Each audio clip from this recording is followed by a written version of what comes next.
Okay, guys, I'm just trying to get sorted here. I've got a little bit of a technical issue. I think I've got it fixed. Okay, let's start the day as usual by having a look at the news and what we can expect out of today. Well, probably let's have a look at yesterday first, shall we? Where we had a few things happening. Governor Carney spoke. Yeah, it was an interesting day on the pound yesterday, really. CPI figures come out, bang on forecast, a little bit of a topsy-turvy on the subordinates, if you like. And what else do we have? Oh, yes, that government confidence vote, which failed. Interesting. The no confidence vote failed, and Theresa May survives yet again by the barest, well, it wasn't the barest possible margin, but it was by a fairly slim margin, 19 votes from memory. And I don't know if I feel better about it or not, to be fair. Ash is going to come in shortly and give us all the commentary on that and what it means, etc., etc. But, you know, as discussed yesterday, and Ash is all over this, of course, lots of options, one of which now seems to be opening up through, I don't know if it's rumor or actual circumstance, that the Euro players in Germany and France have given an indication that they'll be willing to extend the Brexit date, that is, until, or whilst, or until, I suppose, the UK government gets themselves into some sort of shape. And I think that's very magnanimous of them, to be fair, but that is apparently what has been said. Whether that will be the case or not, of course, is an entirely different kettle of fish, and we will see down the track what happens. There'll be a favoured thing, and I guess we'll be talking, the government will be talking about that today and tomorrow. And on Monday, of course, Theresa May comes back with Plan B, as it were, I suppose. Well, at least that's as far as I understand it. That's what was going to happen if she survived the vote, which she did. And as I now understand it, she'll be back on Monday with Plan B, or whatever Plan B looks like. Who knows? And the likelihood of that going through, probably not. The extension as offered as an olive branch, kind of, that hasn't been offered yet, as I understand. It's just a thought bubble with apparently the Germans and the French members of the EU. And again, that's just thrown into the melting pot.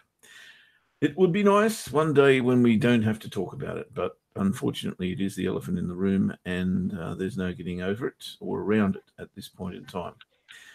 Is there anything else happening in the world? Well, yes, there is. We're in day one of the G20 meetings. Yeah, look, all things are possible at the moment as far as I'm concerned.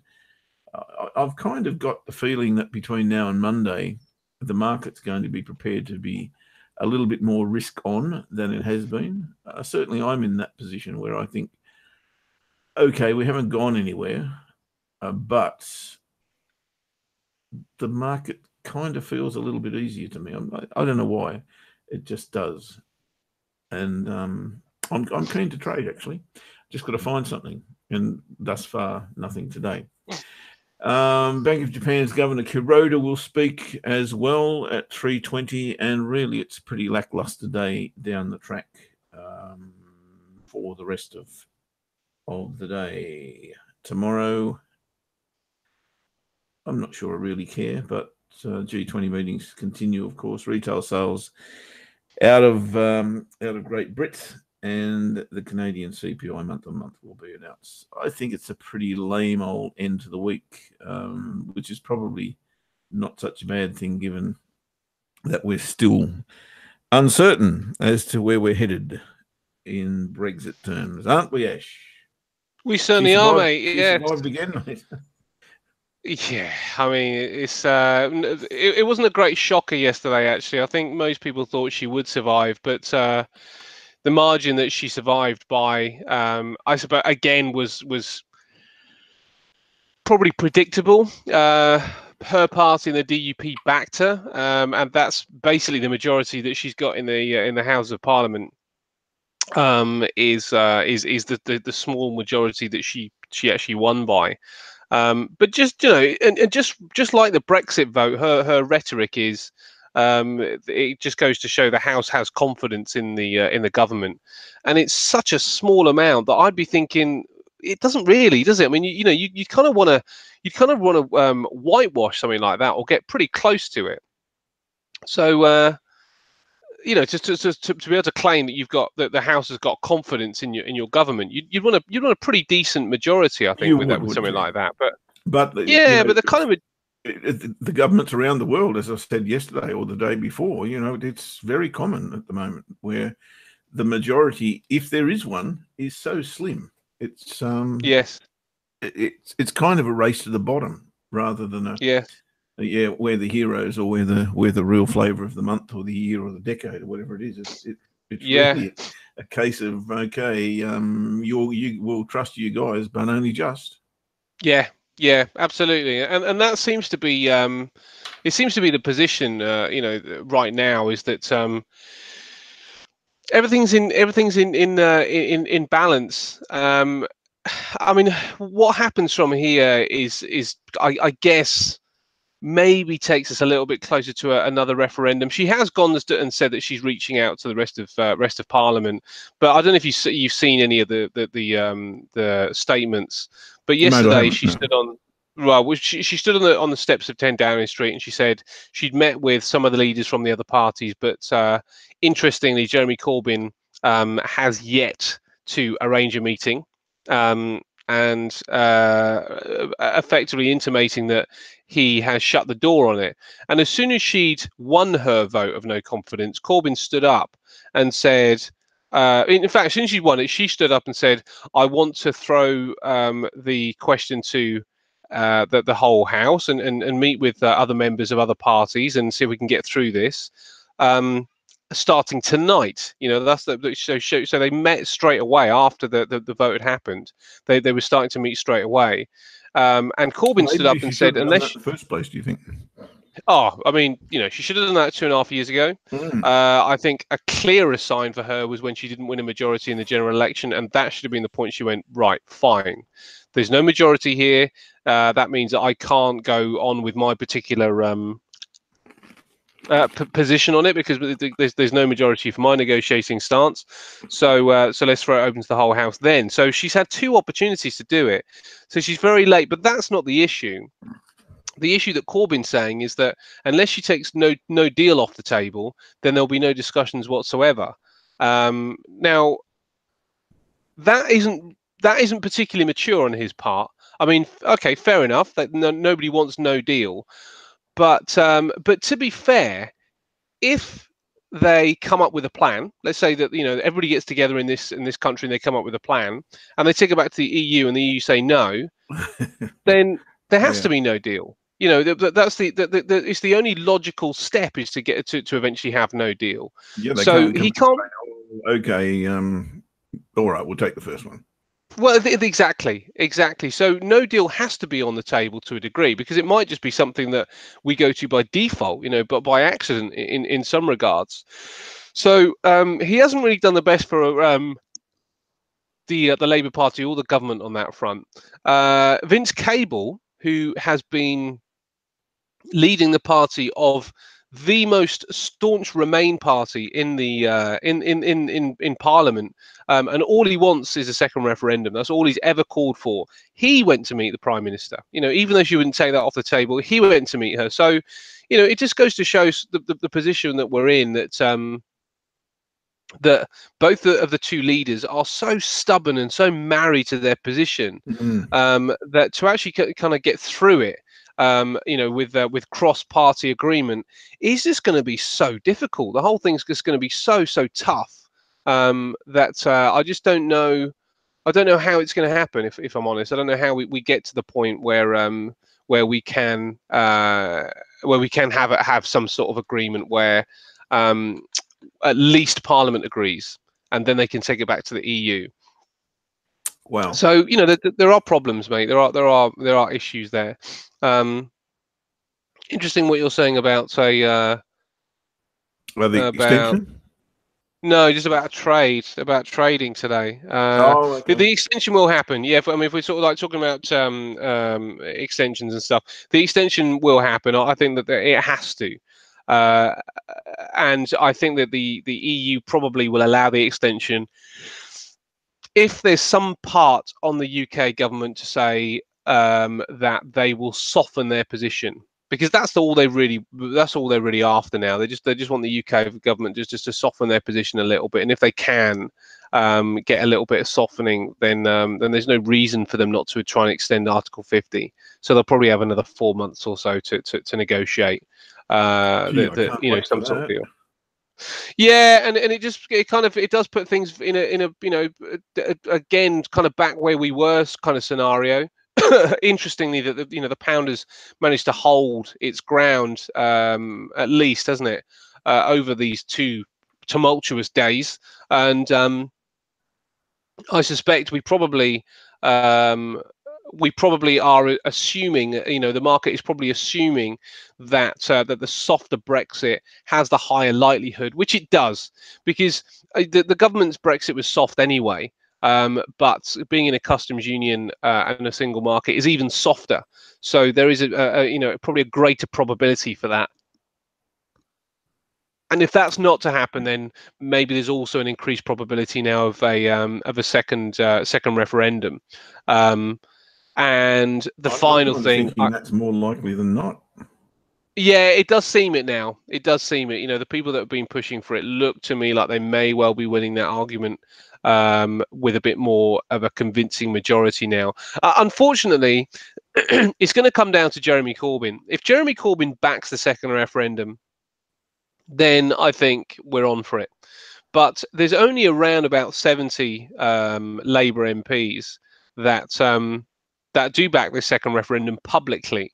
So that there needs to be a much greater number than that before that particular possibility is really going to be taken seriously. So we could flap about here for a few more weeks before that happens.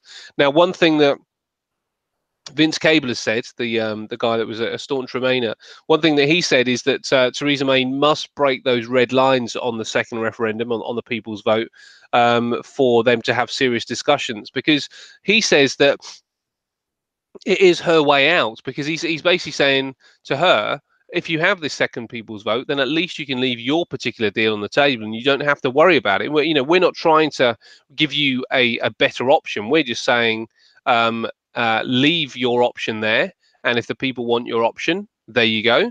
If the people want to leave with no deal, there it is, and if the people just want to remain, there it is. So it's sensible. It does make a lot of sense.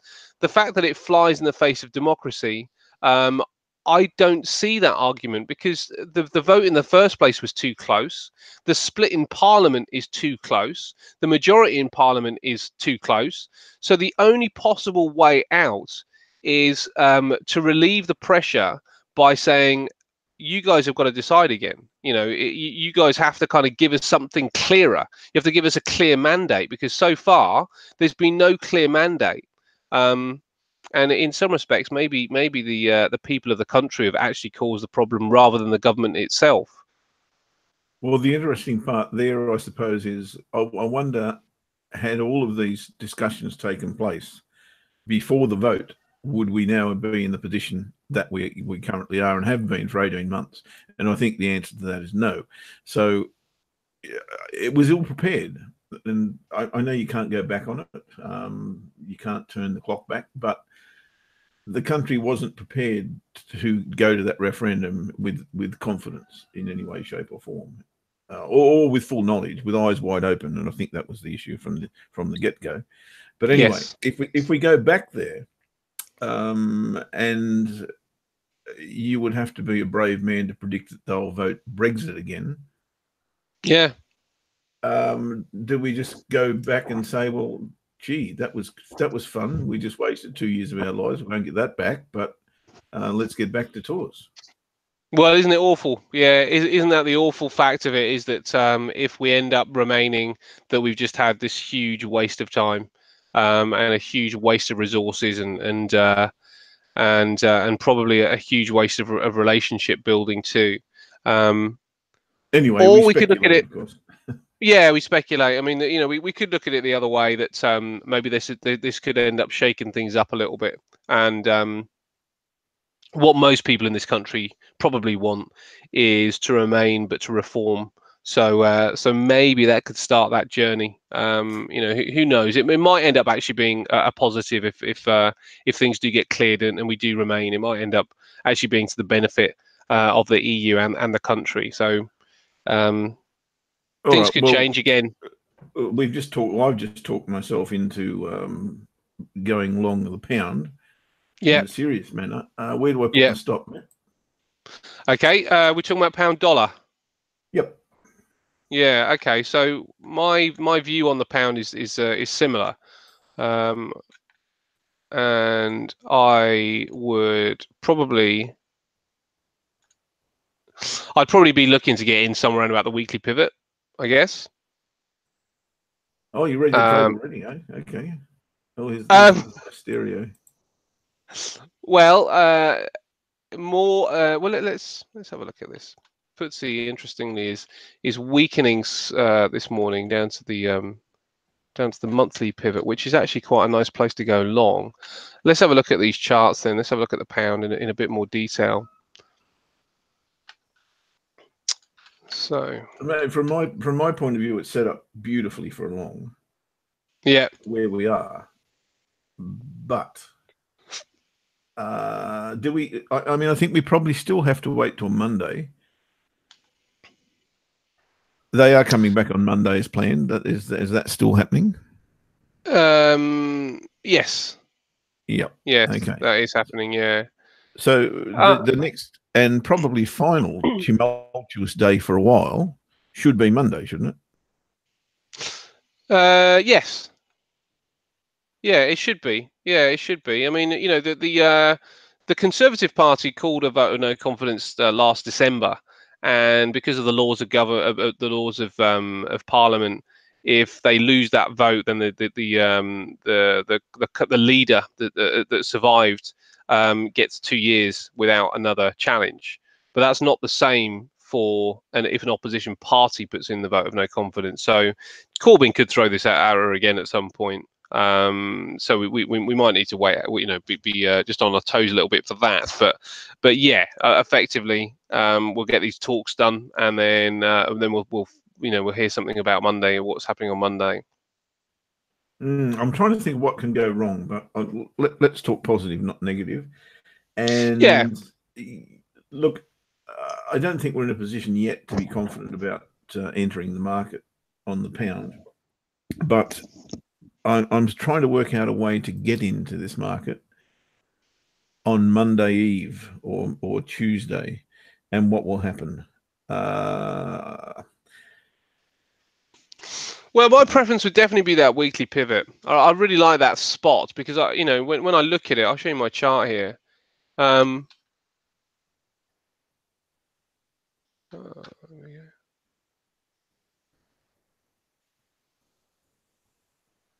Can't see you yet. How's that? There you go. Is that good? Yeah. So I like this point here because if I draw the line along here as well, then the weekly pivot also, when we kind of look at this on a daily chart, also clean on a daily chart. Let's have a look on a 4-hour. It is a breakout area, and it did cause some fairly tumultuous price action, during the Brexit vote itself. But I quite like this as a potential point to try and get in. I think because there's a weekly pivot there, because there is a point of potential breakout, maybe a change of polarity area. Then there's some confluence here. Obviously, if this doesn't come down by tomorrow, this weekly pivot is going to shift. So that will take that particular area off the table. But that would be my first point of call. You know, if it can get that down there today, and I suspect that maybe something with a retail sales number could take us down there. You know, some sort of retail sales number weakness or something like that could take us down at that particular point. I guess if we're looking at this on a now, let's just see what that number is. That number is it's around about 128. That is a round number is also, I think, quite good too. We look at this on a daily chart, then without knowing the numbers, the daily chart kind of drives us to around about here as first point of call, which is about the same. This is 121,279. So in this area, it looks like we could get some support here as at least first point of call. I think coming down below that, the next point for me would be this point here, and we may have hit that area maybe too often. You know, it's already been refused quite significantly once during the vote. So I'm not sure if we come back down to that point again.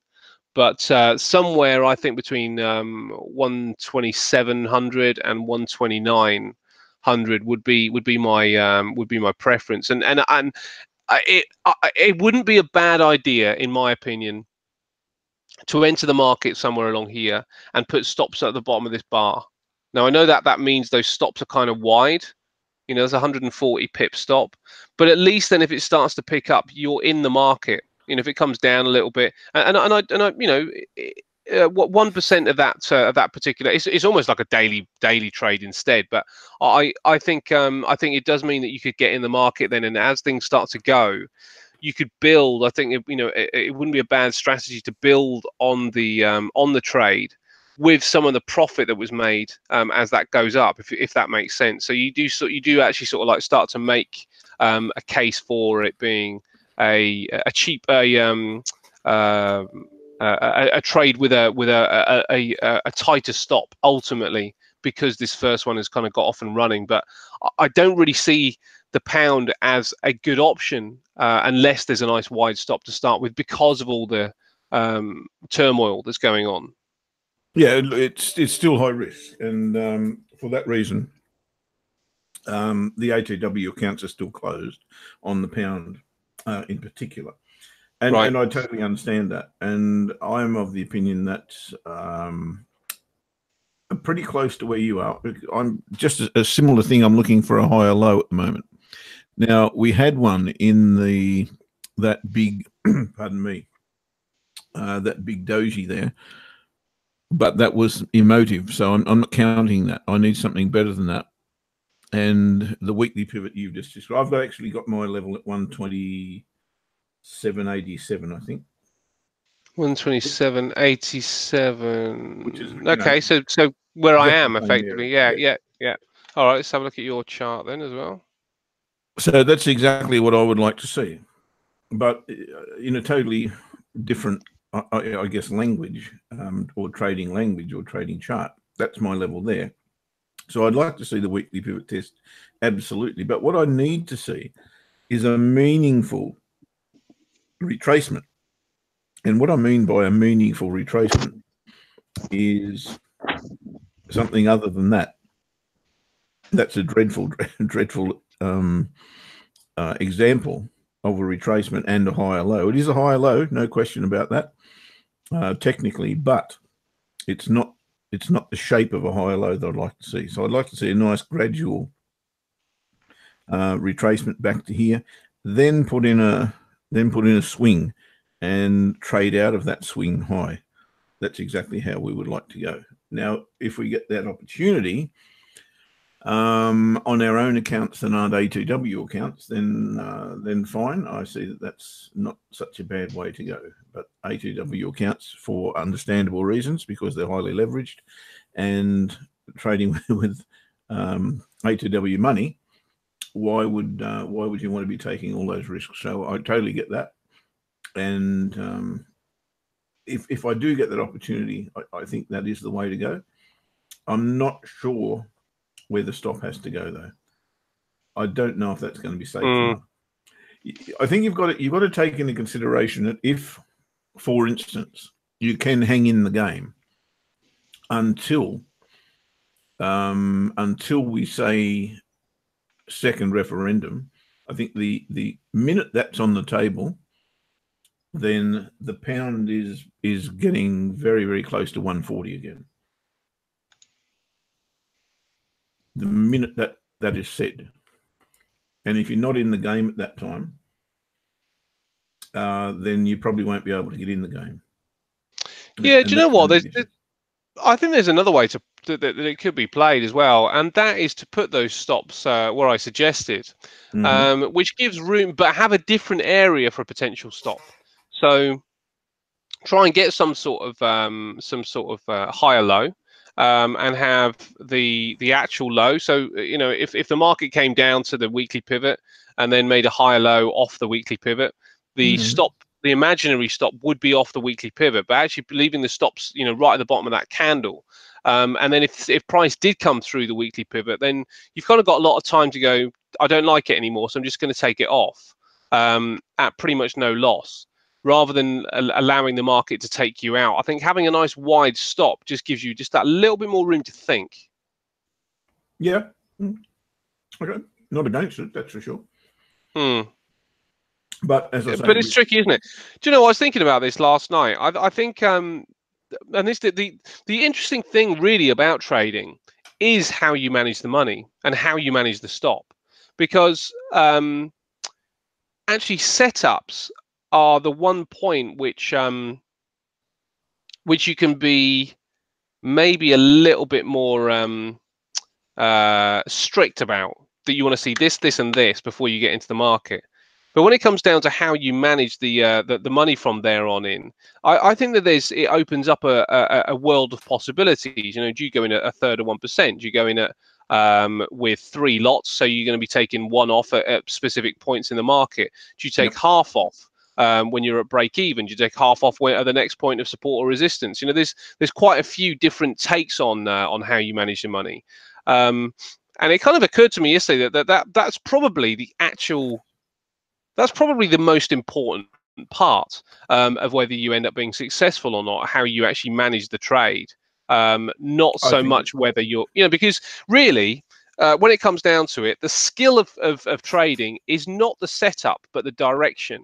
Because if you've got direction right, and if you can get direction right, then it's just about how you manage the money successfully enough to give yourself enough room for that particular direction to be seen.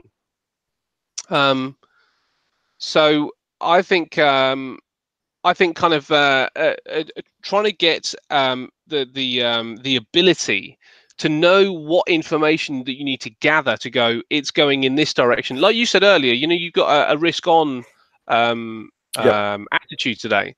And it's interesting that you say that, because the FTSE has just kind of hit a point where I'd really like to trade it to the upside, and I've got the weakest signal on a 5-minute chart that I would really like to take here. And the only thing that's keeping me away from it is the fact that we're kind of getting a little bit closer to the weekend than I would have liked, and I haven't really sort of seen a trade. And next week I travel, so it's keeping me in the market. But I am tempted, I've got to say. I'm similar Very on the tempted. Yeah. In actual fact, you know what? I am going to take this trade. Okay, let's see it. Okay, I've taken it in. I suppose there's no point in calling on the broadcast group, because the ATWs can't trade it, can they? ATW accounts aren't allowed to trade it. So I've taken a trade to the upside on the FTSE, and this is the scenario. It's that inverted head and shoulders. It's a little bit more dangerous, obviously, because what we've got really is this. We've got this trend line break here, but I quite like it, because all I'll do is, if we can start to pop forward at this point, I'll probably just move a stop to break even, because it is a little bit more high risk, more of a high risk trade. And the signal that I'm getting here, as I say, it's a pretty weak signal, But the signal that I'm getting is on a 5-minute chart. So let me just bring that in. Now, firstly, I've got, we'll talk about the directional bias in a second, actually.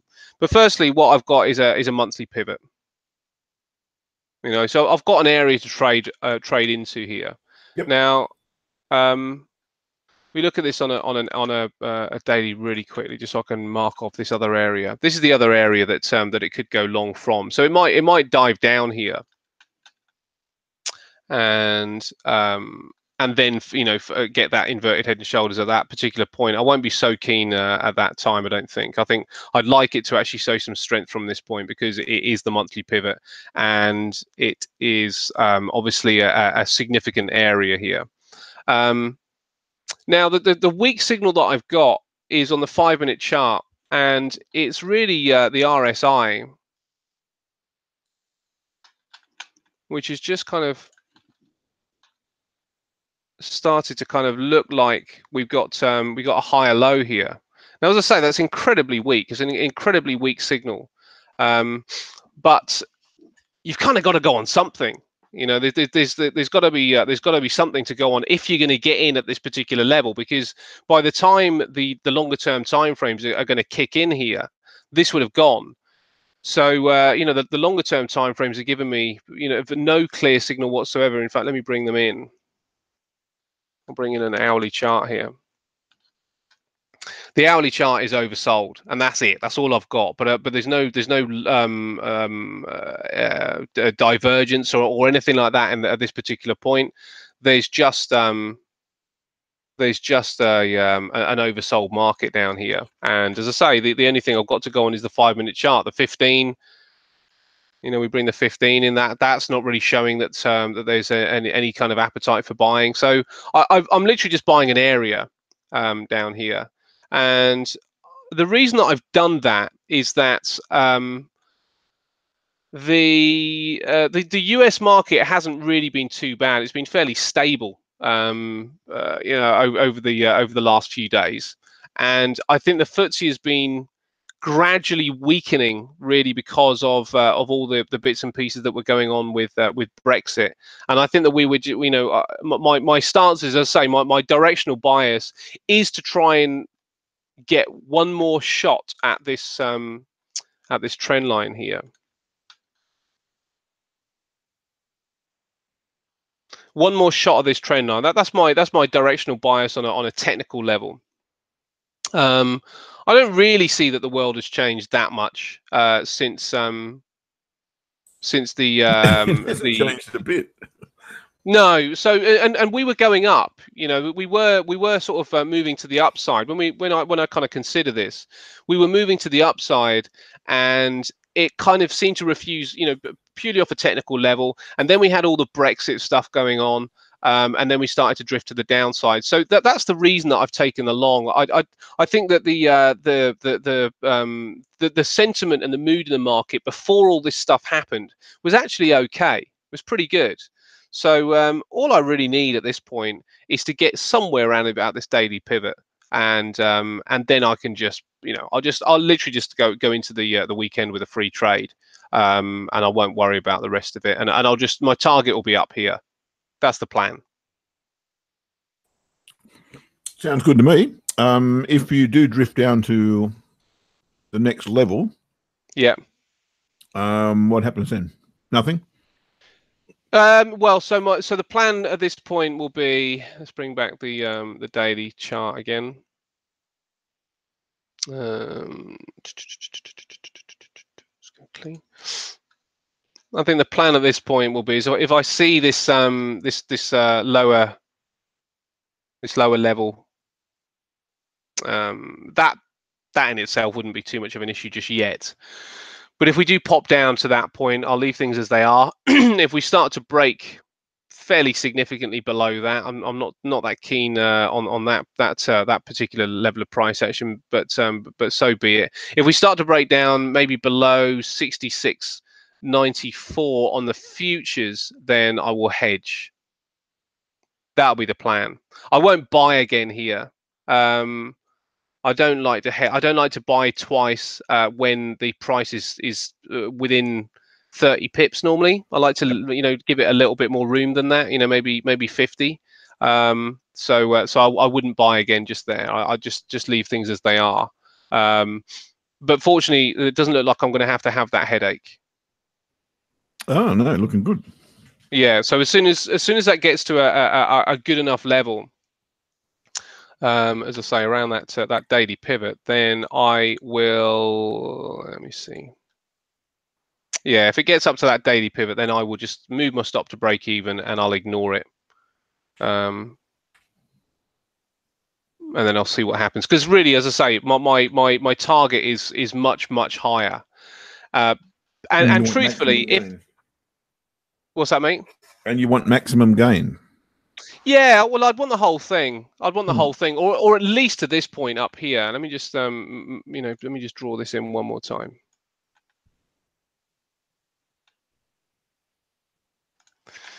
Yeah, I would want close to maximum gains.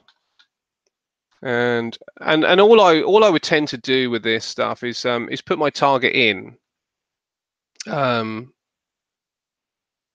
So the yellow line, somewhere around about that yellow line, looks pretty good because there was obviously resistance there before. That would be fairly close to that that particular trend line then. Yeah, I quite like that point there. So I'll be fairly close to that point. So either there or a shade somewhere in this area would be my target. So somewhere around about 68 on the futures. So there'd be around about 30 pips differential there, and I would come out. I wouldn't. I probably wouldn't hold on unless within this area here I start to see a higher low that's getting fairly close to this point here, where I can just put my stop under, and I wouldn't really be risking too much of the profit. So it's not there yet anyway, so it might take a little while, or it might still not even happen at this point. But the reason that I'll be quite happy just to move stops to break even early and ignore it is because if this market starts to take out this point here, if it's going to come and retest this point, that looks to me like it may even go through it. So if it gets up to that point, if it breaks effectively, if it breaks through there, I'd want that to become the next swing on a short, you know, on the 15-minute chart. I'd want this area to be a next swing. So if that becomes the next swing, then the the price should be fairly safe. If it doesn't become the swing and it just comes all the way back down here again, then I think there's a greater chance that we go through and maybe see the right shoulder level as a potential trade, or it just keeps going to the downside.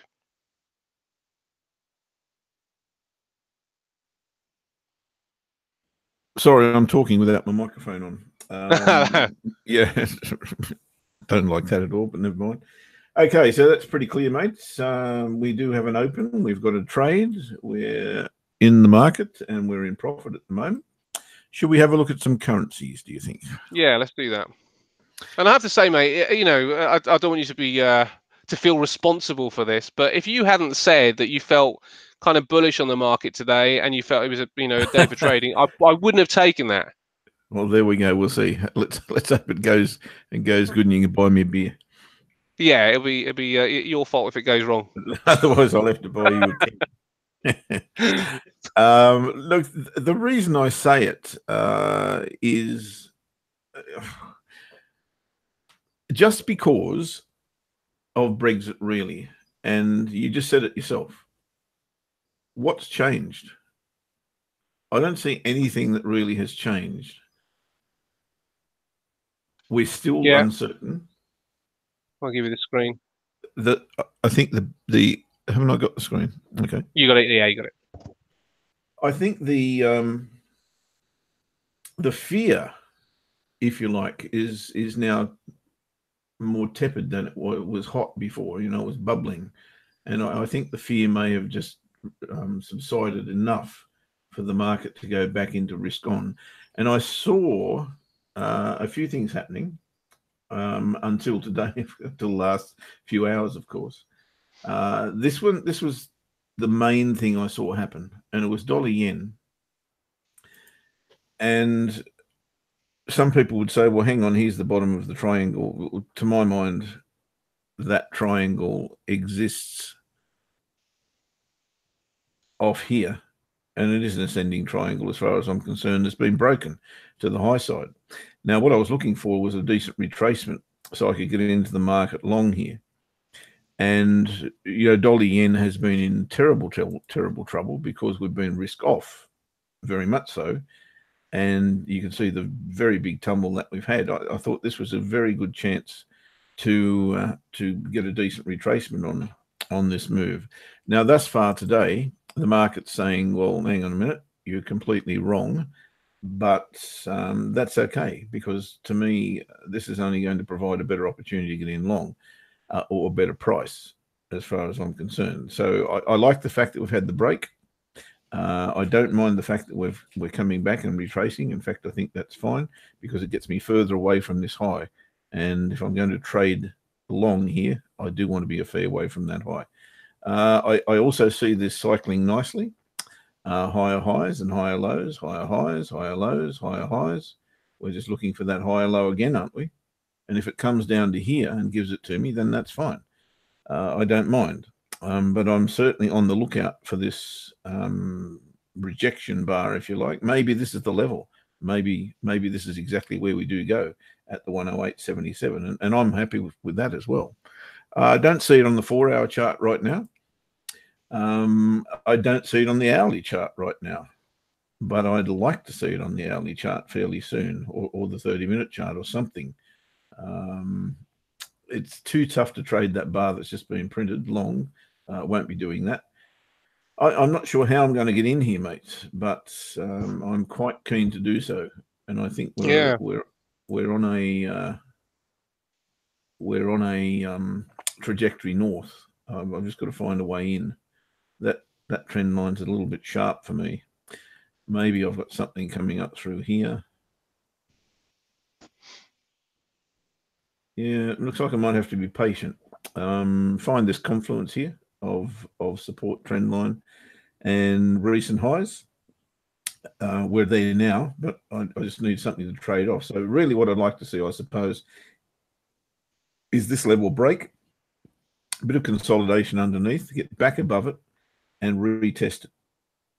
And that's my signal to go long. So I'm quite keen on it. And that really, mate, was the turning point for me today when I was looking at the charts. I thought, this looks interesting. And if the yen's going to weaken, let me see if it's going to weaken across all currencies. And I'd actually changed. We had an order underneath this candle yesterday, you might recall, on Aussie yen. Didn't trigger. Probably would have now had you left that in the market, which you're not allowed to do. No, maybe not. I'm looking here again for a way in long. Which one's that? The Aussie yen? Oh, was that the Aussie yen?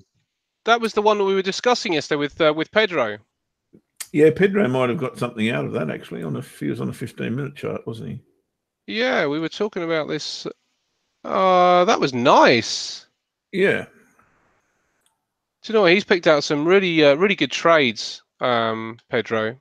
I can't remember exactly where we were talking, but I think we were talking. If he got out here, then he would have been fine. Whether he did or whether he didn't, it's another story. 17th today. It was the 16th we were talking on our show, which would have been at 10 o'clock-ish. Yeah. Oh, okay. Yeah. Do you know what? Interestingly, actually, it bounced down almost to the weekly pivot, bounced back up again to the same area of a trade, and now it's come back down again. So if he'd held his nerve, then there would have been money there. Don't know where he would have had his stop, but yeah, absolutely got the direction right. That's for sure. I don't know. Are you listening, Pedro? Because if you are, let us know how that trade went. Because that was a really good trade, and that's not the first time you've picked out a beauty like that. It was a CAD trade you picked out a little while ago, maybe Kiwi CAD or something, which is a really good trade. The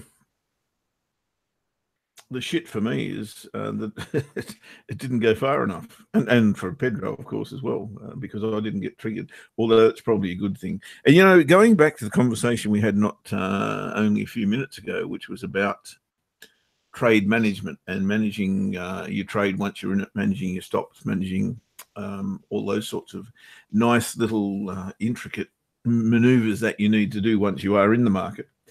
And you know what? I changed my style for the new year of the way I manage trades. And thus far, had I been on my old management, I'd be having a positive month. Oh. And guess what? The new management is causing me to have a so far negative month. Oh, that's interesting. It's not by any stretch a disaster. I think I'm down less than 0.25%. But the interesting part is that it isn't working. But that's not. It's probably more my fault because I didn't recognise, or didn't.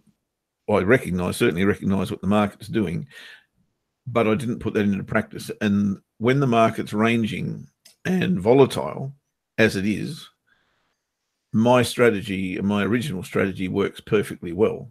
But this new part of the strategy, which is 3 positions, doesn't work at all, because you've got to be going in one direction for that to work. And we're not going in one direction. So I'm going to stick with it, but I think until this Brexit thing unfolds, I'm backing the wrong horse. I should be back on my old 50% off at TP1, which works just perfectly fine in a consolidating market. I mean, this is the thing as well. I mean, there's got to be an argument to be made for different money management works with different strategies as well. Oh, absolutely. One size does not fit all. That's for sure. Yeah, yeah. And people's risk profiles, all sorts of calculations come in. Well, I'm not going to calculate it, but all sorts of ingredients in there as to what works for who. And we've always said this, and that's why ATW is such a good place to be, because there's so many different strategies you can trade. Yeah. And if one of them doesn't suit you, which is not entirely possible, it's absolutely probable. In fact, it's definite that not all, in fact, maybe most won't suit you because of who you are. Yes. And that's perfectly acceptable. It took me ages to find something that suited me, and I don't apologize for that. It's just the way I am, and I'm quite weird and strange and all the rest of it. And I don't expect people who aren't weird and strange and wonderful, idiosyncratic idiots to trade my strategy. So it doesn't affect me one little bit that the management doesn't work on mine where it might work on someone else's. It doesn't bother me a bit. I just need to recognize it. And do you think that that also comes down to not just the strategy, but also the somebody's personality? No, so sometimes you need more time to think. So taking that half off and moving stops to break even maybe gives you that little bit more room to think. Whereas if you've got 3 trades on the market, maybe that puts more pressure on your management, because you're having to think, well, where's the next one? Where's the next one? Yeah, that goes back to having a set strategy as well. You need to know before you get in the trade exactly what you're going to do at what stage. Otherwise, you will be in a complete pickle, especially if you're trading cross strategies, cross currencies. How on earth you work that out, I don't know. And to your point, I'm exactly one of those people who needs to think about things. I don't react, certainly in anything that can cost me money. I don't react very quickly because I do like to think about it. So I do have, and I must stick to that plan when I'm in a trade. Otherwise, I'm just going to be all over the place, and I'm going to kick myself up the arse and say, "You idiot! Why did you do that?" Yeah. Whereas if I've got a plan and it comes unstuck, at least I don't have to kick myself up the backside because the plan was there in the first place. Yeah, which is always the best way to go into it, isn't it? It's, you know, have a clear plan. It just makes it a lot easier to kind of follow it's something. stress-free. Yeah. Yeah, because of the plan. Once you're talking management of your position, there's no stress anymore. There shouldn't be. Yeah. The only stress is the first part of your trade. Yes, that is the most stressful, isn't it? Pulling the trigger and seeing it go against you. It's just like, which is what's happened to mine actually. It's come all the way back down, and it's basically back where I entered. Yeah, look, I'm experiencing the same thing here. I'm expecting the market to go in a different direction than it is, and look, to me that's fine, because I get a better price if I get a price. So I'm okay. I'm happy to wait, but if you're in the market, then absolutely you don't want to see it going in the opposite directions. It's never fun. No, absolutely. Well, I'm just waiting to see if there's anything that might give this a little bit of a boost. I mean, there's the Nikkei's actually shrunk down a little bit. The Hang Seng is lower as well. Kospi's up. So the Asian markets haven't had the greatest day. There's chief trade negotiator to visit the US. So chief trade negotiator of China to visit the US from the January the 30th. And that's it really. That's pretty much all the headlines we have. I'm trying to kind of figure out a reason that this market may well not hold an important level of support, but I suppose it may just be that the downtrend that was in existence before the little rally may be just starting to pick up a little bit more pace. Kakaron is down 0.74 of 1%. The DAX is down almost 1%. The FTSE is currently down around about 0.5%. All of them probably just about holding where they are. I could do with a little boost here in the FTSE. Just a just a little one. Nothing hugely. I don't need anything hugely significant, but just a little boost where enough traders out there are thinking, well, I don't want to. I don't want to go short here. I'd prefer to go short somewhere around about that pivot, and if that was to happen, then I could just make it safe. And if they go short around about the pivot, then I don't need to worry about it. Well, what happened to the Kiwi today? Gone south. There's no news to help you out either, is there really? No, Dow Jones is up. The S&P was up, and the Nasdaq was up. They were, yes, G20, yeah, a little bit of G20, which actually, that can calm things down somewhat when you get the G20, because it usually means that the leaders are getting together, and some friends can be made again at that point. Or otherwise. Or otherwise, yes. Or otherwise, that's exactly it. So do you need to do anything? No, not really. I mean, I'll show you what's going on here. This is where we're at right now. Fairly tumultuous first period in the FTSE. It's come down. What I quite like at this point is that the price action is starting to really kind of match the indicator that I was looking at before. Just tighten that up. Now this is just a 5-minute chart, but I quite like the fact that it's managed to hold the trend line, even though price did go below the monthly pivot again since the trade was triggered in. Price did go below that monthly pivot, but I quite like the fact that it managed to close right on that trend line, and maybe starting to form a base down here. And the truth of the matter is, I still really like it. And if anything, the indicators are actually even better than they were before, because now they're closer to this 50% line.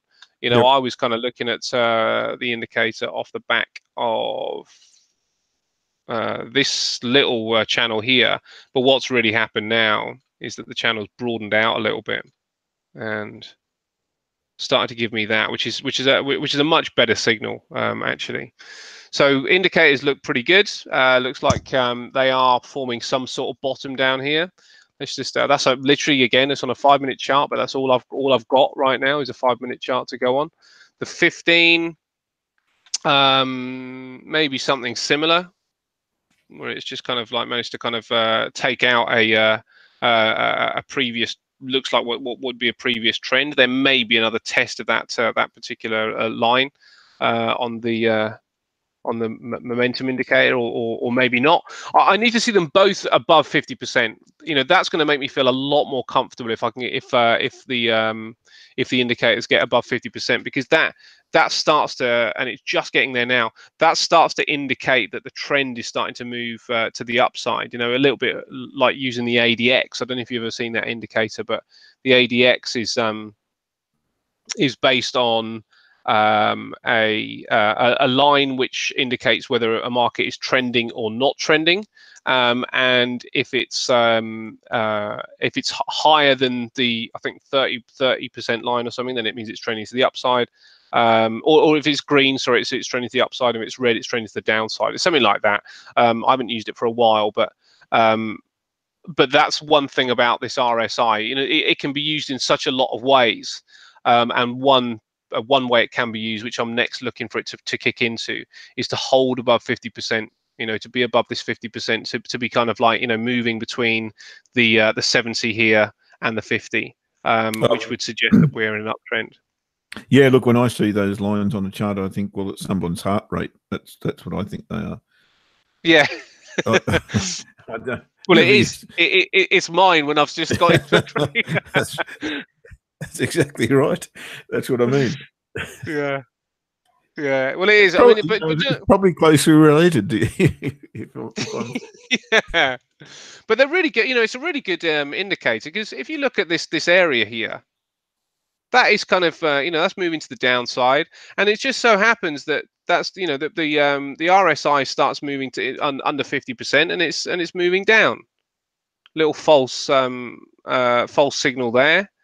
In fact, it's been kind of false for a while, but moves down 50% here, and we actually start to get a trend. So obviously you need to use other factors when you're looking at it, and there's no hard and fast kind of rule that's definitely going to be the case. But here's another one, so above 50%, and it actually causes a really nice move to the upside before we get that a little bit of a false area, and it goes back up again. So it needs to be used with an element of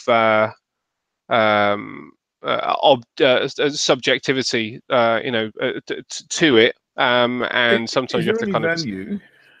Is there any value in comparing RSIs for different assets? So, in correlation terms, I mean. So, okay. If, for instance, you're trading the Aussie versus the dollar, and you've got an RSI on there, and then you look at the euro versus the dollar and that'll do. Just compare the two. Will you then get a relative strength indicator correlation that tells you that the euro is relatively stronger than the Aussie, for instance? No, I see what you're saying. No, it wouldn't do that. I mean, I will bring it up and have a look on a couple of these, but it's not really, because it's relative to the chart that it's on. It's a momentum indicator, so it's basically saying today's momentum is more positive than whatever 14 days ago's momentum, but it wouldn't be relative to you couldn't do that kind of across currencies. Yep. Okay. I'm looking at a euro and an Aussie, and it'd just be very, very. I mean, I'd find it very, very difficult to read. I've got them back to back here, and I'd find that very, very difficult to read what they were saying about each other's currency. So yes, that wouldn't be the indicator you'd use. I think that there'd probably be something better than that. Yeah, generally I look at each chart and say, well, okay, the Aussie is weak against the dollar, but the pound is strong against the dollar. there's a correlation. Let's trade Aussie pound or pound Aussie long. You know, that's not rocket science. So that probably still, well, it's relevant. There's no doubt it's relevant. Well, do you know, and this is the thing. I mean, and I suppose this is where, when it comes down to it, fundamentals from the perspective of a technical trader seem quite tricky and quite difficult, but actually the fundamentals are the most simple aspect of it, because if you are effectively going, depending on which fundamentals you use, obviously, but you don't need a great deal of skill to say that unemployment in the US is shrinking and unemployment in the UK, for example, would be growing. You wouldn't need sort of like much intelligence to say, well, when it comes down to unemployment as a metric, then the US is stronger than the UK. Yeah. So I think it's a lot more binary in some respects with the fundamentals, because the one thing about fundamentals is that it's not there to give you timing. It's just there to give you the big picture, and the technicals then come in to give you timing. Yeah, as long as there's not something throwing a cloud over that very clear picture, which, yes, generally there will be something. Yes. Then yes, I'd agree with you 100%. Which I suppose is why I guess the fundamentals get the press that they do. The attitude to fundamentals is that they're you've almost got to have a degree to understand them, because there are so many other things that can get thrown in. But I would suggest that even the people that have gone and done university degrees at the London School of Economics would find it very difficult when those clouds do get thrown in, of which way to kind of figure what's going to happen. Who could have predicted that we've had 2 years of pounds selling because of uncertainty, and we get 2 days of uncertainty and the pound buys? I don't think there could have been that many people that would have predicted that to happen, apart from the people that are in the market doing it, of course. But I'd like to know what the volumes are. Did would be very rich right now, but yes, they'll be doing all right. Exactly. Yeah. So I don't know. I don't think the fundamentals are probably quite as tricky. And I'm kind of slightly maybe uncomfortable saying this, but I wonder whether it takes as much skill to be fundamental trader as it does to be a technical trader. I think the technical traders probably actually need more skill. Maybe. It's a debate that's been held over many beers, and of course will be continued. Will continue to be the case. Yeah, and it is a maybe, isn't it? Because I don't know either. But I guess what I'm saying is that fundamentals are really about direction. They're not about timing. They're about direction. Which direction do you go in? And if you are a fundamental stock trader, then you're going to make an assumption on a stock, and then you are going to put your position in the market and leave it. Yep. Which gives you a greater chance to win. Just having a look here at Aussie yen again, this time on the 30-minute chart. Many years ago, I would have traded this now on the tweezer bottom. You have a look at that on the 1 hour chart. Yeah, it looks compelling to me as a tweezer bottom.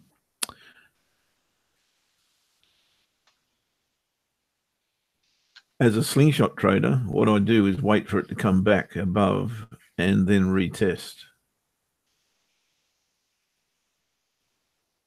Do I stick with that? Given my bias today, I think I do. I'll just wait this out on the 30-minute chart. Your bias being that you're looking for upside. Yeah, looking to trade the yen short, basically. So anything that's got some chance of rallying, which I think the Aussie does, against the yen long. Yes, that's what I want to do. So, as I say, many years ago, I would have just jumped into the market here and traded this candle and put my stops under here. Maybe I could do that in the first instance.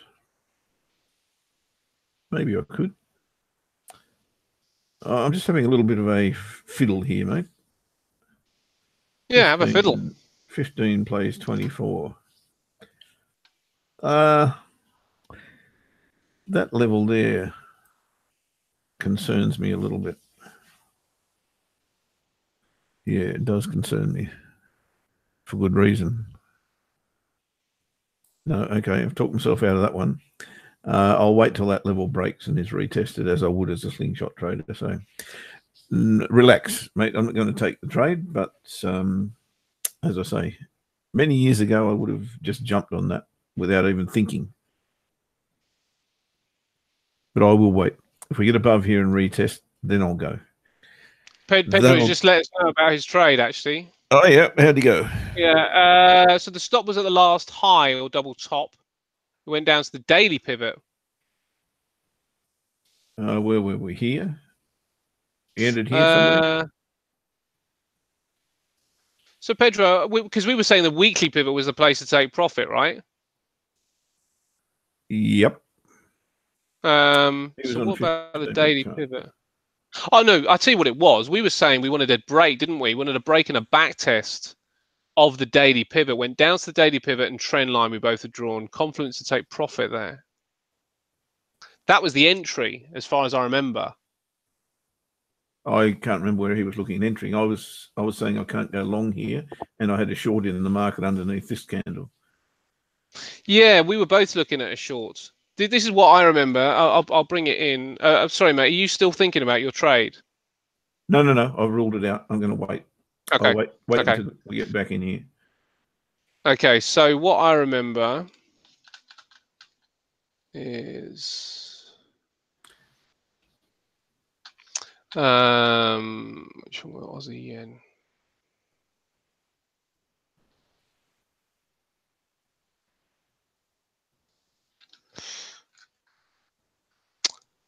And we were looking at this yesterday.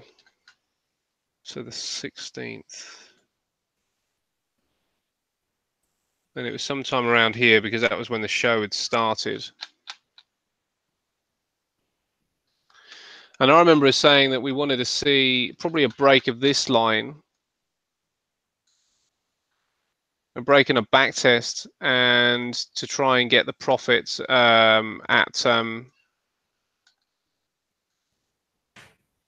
yeah, that was 14. Yeah, I'm sure that's what we're looking at, that 2-to-1. But I have to say that would have been pretty rough because I think entry may not have happened because it didn't quite come back and retest the daily pivot, and profit taking may not have happened because it didn't quite touch the weekly pivot, and then stops would have been at this double top, yeah, which is what you were saying actually. So that may well have been a pretty rough trade in the end. But you know, if you're watching, if you're in front of the charts and you don't take profit with 1 pip to go, you need to seriously think about that. Yeah. I mean, it's easy to say after the event, always easy to say. Yeah, but, it absolutely is. This was a better one, wasn't it? This ended up being the actual trade here because at this point it did start to break down. Probably there actually start to break down. And then it tested. It's today's trade, yeah. which is the one breaks the daily pivot and then it goes to the downside. And now you're looking for a potential long here. I am. I would change polarity. Yeah, back to the upside. Mm-hmm. And that's on an hourly or a half hourly? Either one will be fine. I've got an hourly chart I'm looking at the moment with a big tweezer bottom sitting there. And if that goes, then I'm probably directionally incorrect. Sorry, it's the 30 minutes got the tweezer bottom. The hourly hasn't completed that. It'll be the same thing if it stays where it is. But what I'm looking for is on the 30-minute chart for current candle or a subsequent candle to get back above the weekly pivot and the little trend line that I've got in there, and then retest that confluence. And if that's the case, that then gets me long. Right. Sorry, mate. I'm just looking to see whether I want to manage this trade a little more. Let me give you the screen while I think about this. Sure. Because so I'll just repeat. You go and do what you need to do, mate. So what I was talking about on Aussie Yen is we've got this beautiful tweezer bottom sitting here on a 30-minute chart. I want price to get back above this area. Weekly pivot, trend line, close here, come back and retest it. Then I can go long at that point. And that is what I seek to do. That's Aussie Yen. Aussie is same in terms of where I want to go, but this has got a different path that it needs to take. Well, not really, similar path, but different set of circumstances in terms of trend lines. So we've got the big bullish engulfing bar on the monthly pivot. Love that. That's a good signal. And all I would now need to see is a retracement back to here, maybe matching these lows, and give me a reversal bar. So a higher low here, and I'll be looking to go long again. There'll be a lot of people suggesting I should be going to a psychological or psychiatrist because I think I'm the only one that's even considering longs the Aussie at the moment. But I am, and I'm sticking with it. And I think this is probably the last bastion, if you like, where we currently are. And tomorrow, if I saw that, I think I'd be willing to trade it anyway. But this is a great place to look for an entry, in my humble opinion. Again, we've got, it's hard to say because it was an emotive bar. It's hard to say that's a hammer sitting there. But, technically, if you look back in 3 years' time and see that and see the market's gone up here, you'll say, well, wow, how could you not trade that? Regardless of what caused it. So all I really do need here, and I've been saying it for quite some time, after we hit the monthly pivot, I want to see a higher low, and really we didn't get a significant one. And now we probably do have a significant one because we've got a decent retracement. This was not a decent retracement. This is. So yeah, I'm still good to go. I've suffered a defeat on Monday's daily chart where we took this candle and we didn't really get a good look in, but maybe we just needed a deeper retracement. And that's where I'm at. So yeah, I don't really care which chart I see this on, to be fair. Yeah, we had the chat about about these charts, and we sort of saying that that some of these just were showing quite similar patterns. I don't know if you've managed to have a look at oil at all in the last.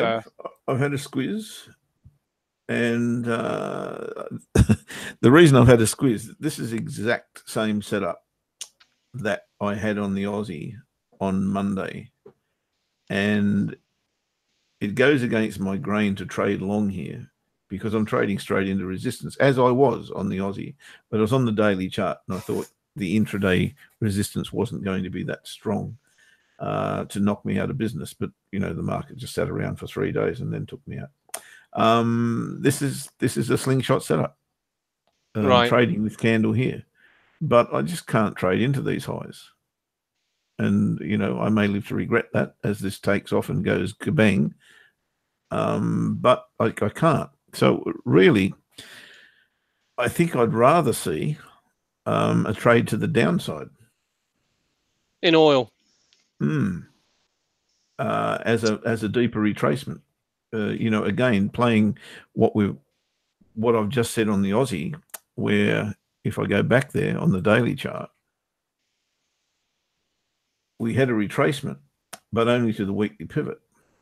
We had a stronger level underneath us, which I always need to take into consideration. And this now is the perfect place, if you like, if it is to go long, And oil is in exactly the same scenario where we've got a shallow retracement, if you like, on the latest rally, or going the other way, same scenario.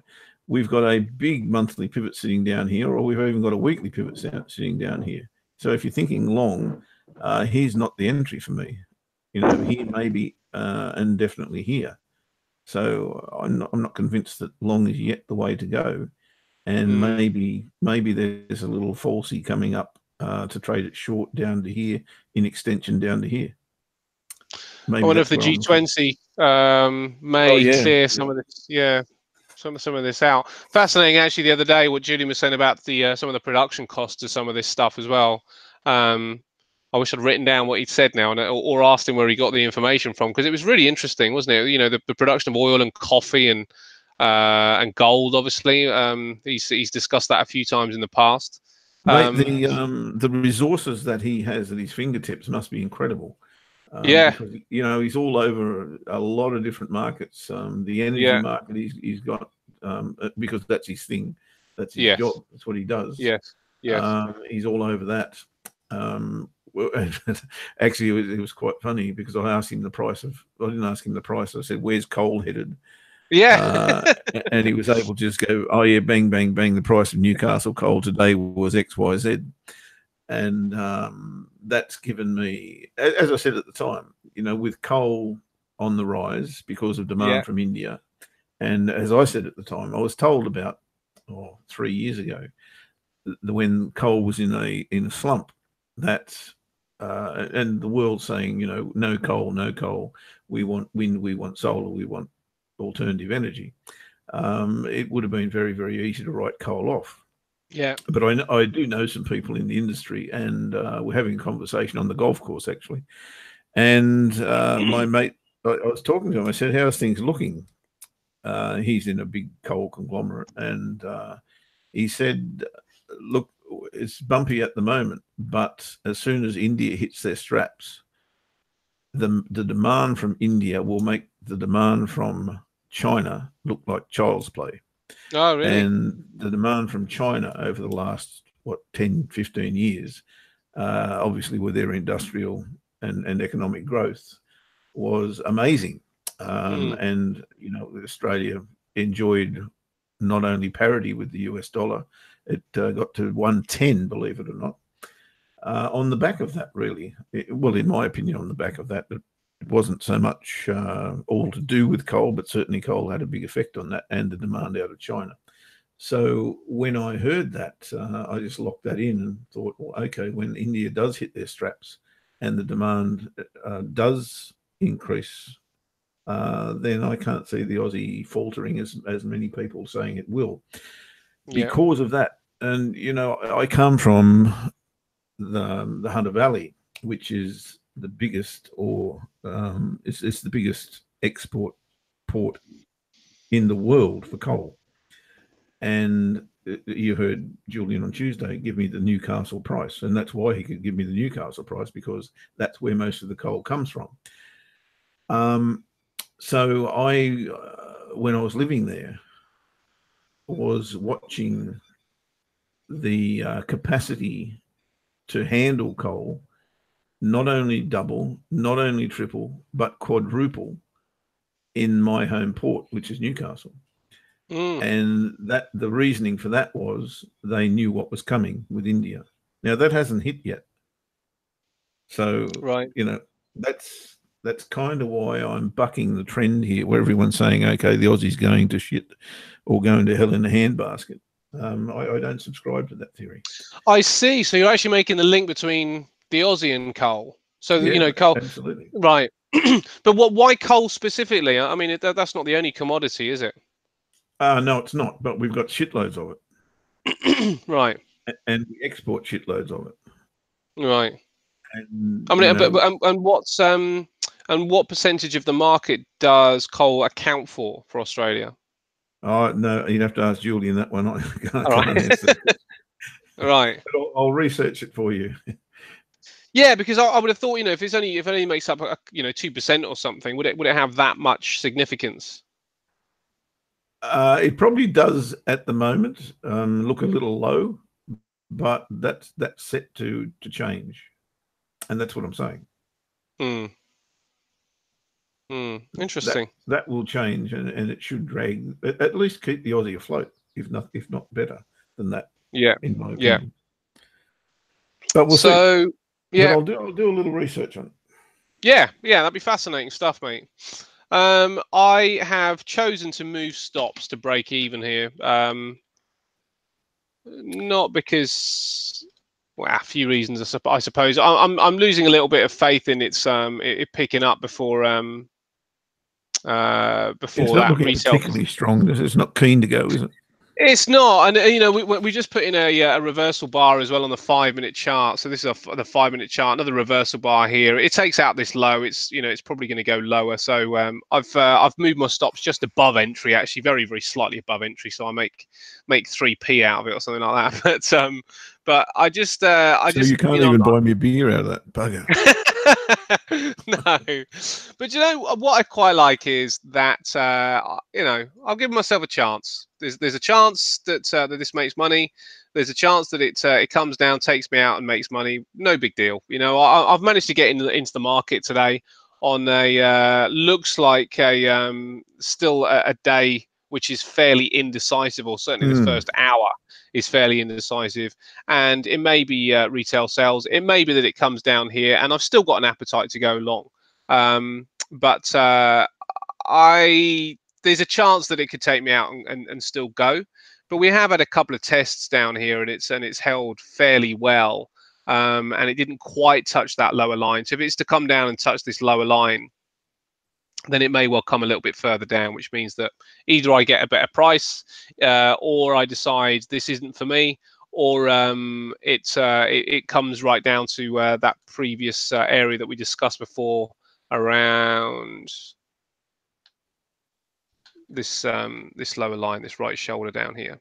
So I don't think there's anything wrong with free trading at this particular. Absolutely not. And that still gives me a chance at a beer. Yeah, yeah, yeah. It just depends on what kind of beer at the minute. It's either going to be a Castlemaine 4X, or if you're lucky, it's a Hogarden. It won't be a Castlemaine 4X. I can give you the big tip. It's not my favourite brew. Well, no, but that might be all I can afford. Is the point, you see? Well, okay, we'll go lowbrow. Fair enough. Yeah. Yeah. All So right, we'll see what happens we're with that. nearly out of time. Goodness me, where'd all that go?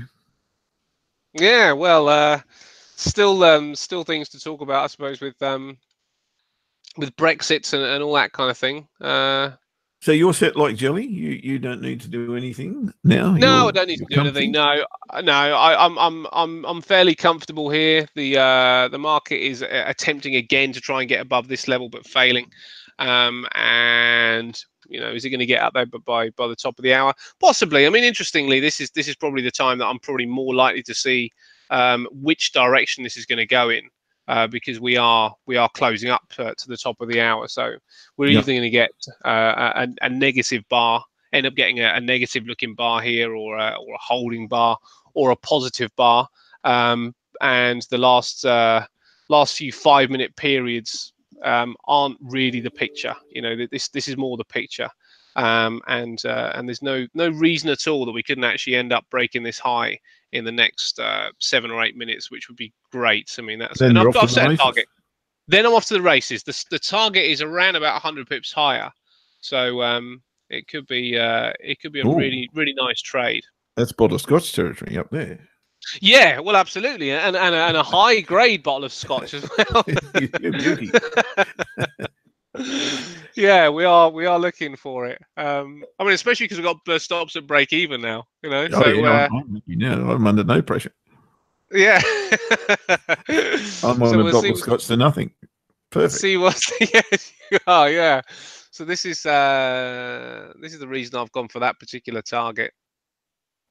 Is it starts to closing to this lower trend line, but also because this is an area of specific resistance that we have seen. So I'm looking for that particular area of resistance again. Now, obviously, it needs to get started, and I'm the only reason I'm talking ahead is because I'm just expressing what the plan is from here, which is important, even though it hasn't really got going just yet. But the plan here is for this target to be seen, and then take the profit off the table.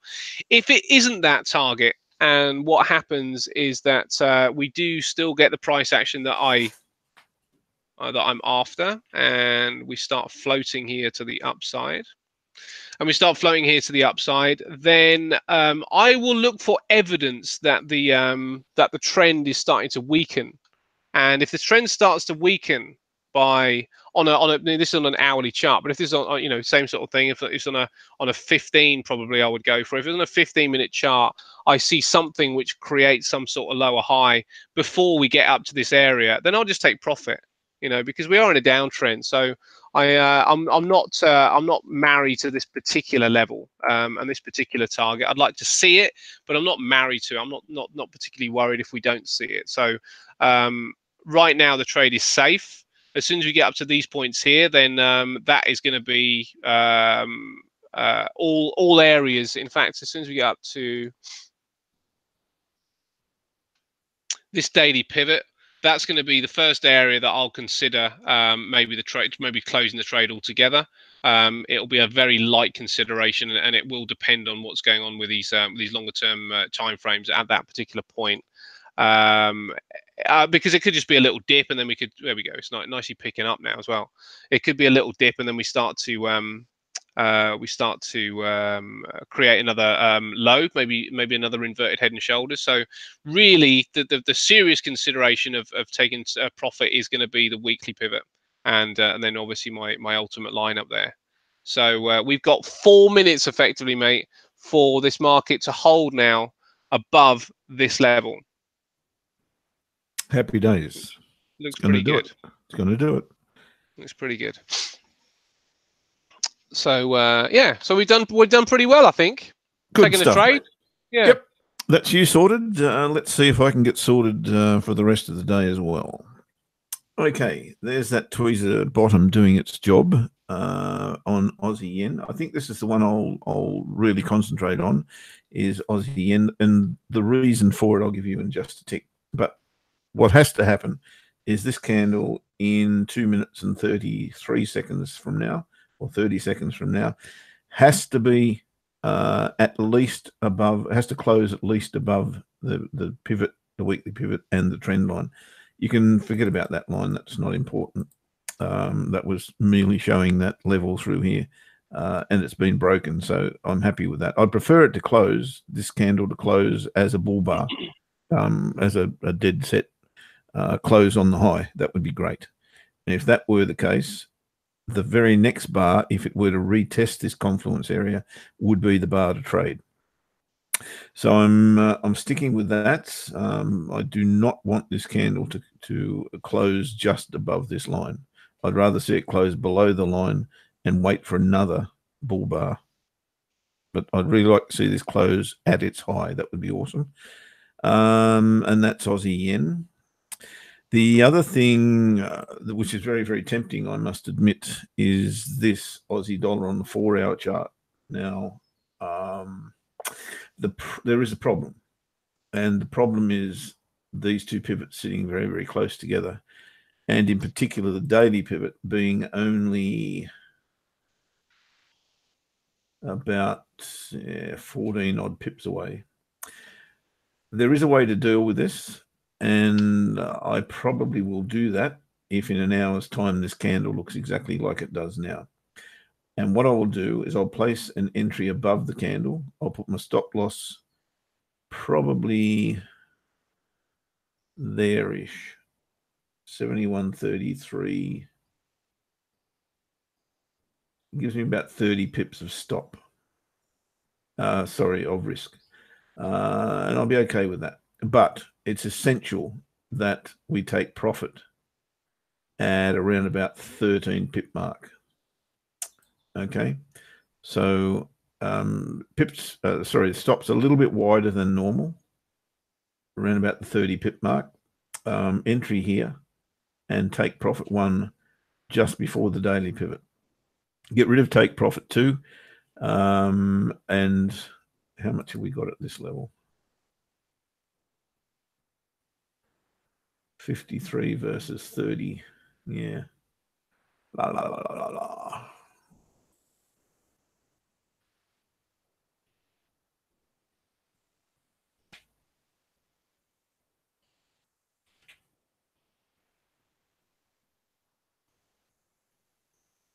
Yeah, we can do better than that. The take profit level will be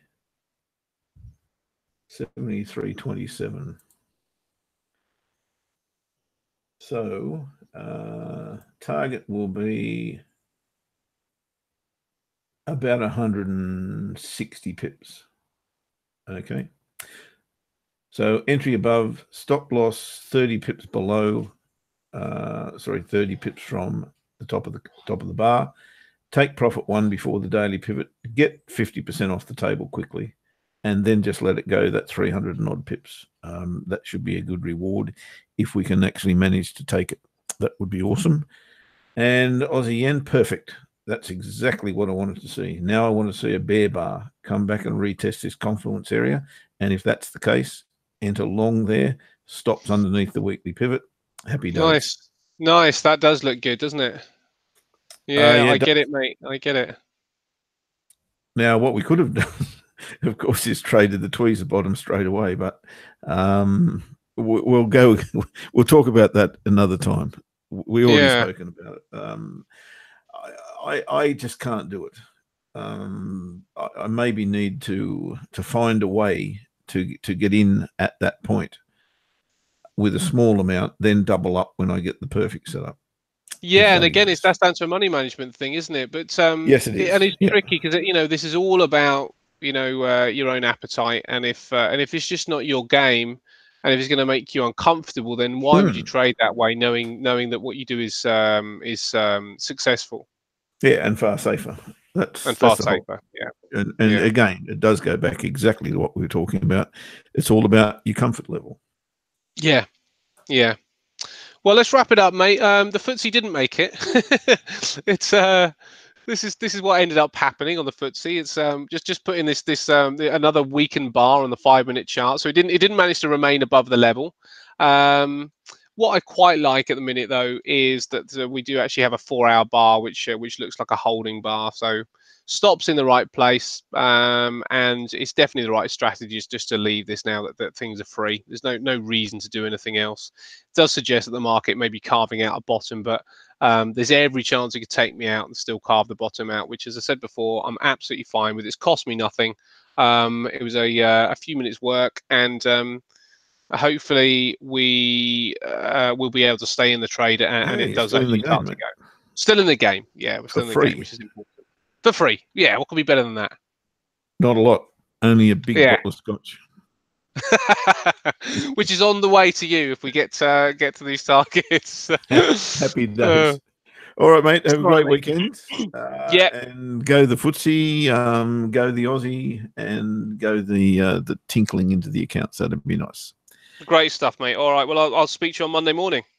Are you traveling Monday, or are you traveling? When are you traveling? Traveling on Tuesday, so I'll be with you on Monday and Tuesday next week. I'll probably miss Wednesday, but I'll be back Thursday. Happy days. Right, mate. See you then. Have a good one.